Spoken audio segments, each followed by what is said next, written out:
검토하는 척하면서 계속해서 권리금 회수 행위를 방해했다라고 강력히 주장했습니다. 결국 법원에서 임대인의 이러한 행위는 권리금 회수 방해 행위가 맞다고 판단하였습니다.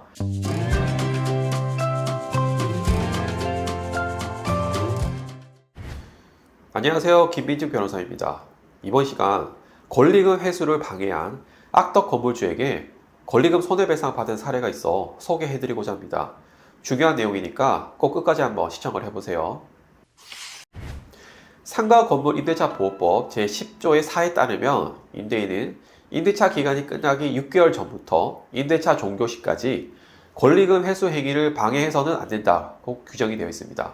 그리고 방해하는 행위를 하는 경우에는 손해배상해야 한다고 규정되어 있습니다.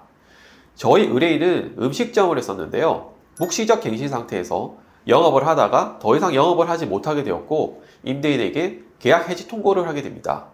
묵시적 갱신 상태에서 계약 해지 통고를 하는 경우 3개월 뒤에 효력이 발생하게 되죠. 그래서 그 3개월 사이에 음식점을 인수할 새 임차인을 구하게 됩니다. 새 임차인을 구해서 권리금 계약을 체결하였습니다. 권리금 계약을 체결하고 임대인에게 신규 임차인과 임대차 계약을 체결해 달라고 요청하였는데요. 임대인이 생각해 보겠다 라고 하더니 차일피일 새 임차인과의 만남을 미루는 거예요.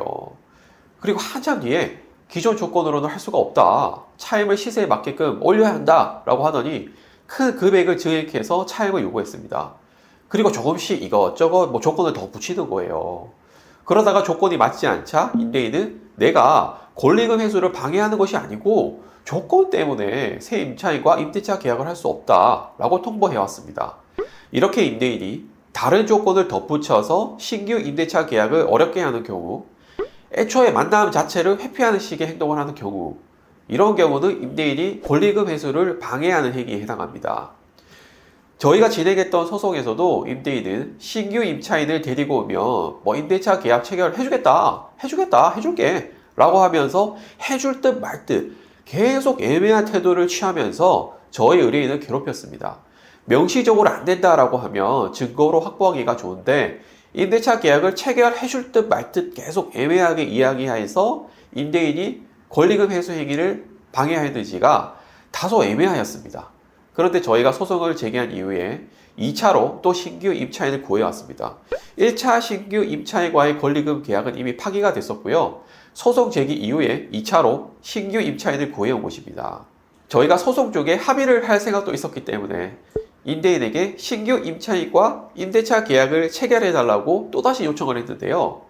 또 임대인이 한번 검토해보자, 생각해보자 라고 하더니 애매하게 행동하면서 또 조건을 덧붙이고 차임을 높이는 등 이런 행동을 하면서 시간을 끄는 거예요. 결국 2차 권리금 계약도 무산되게 됩니다.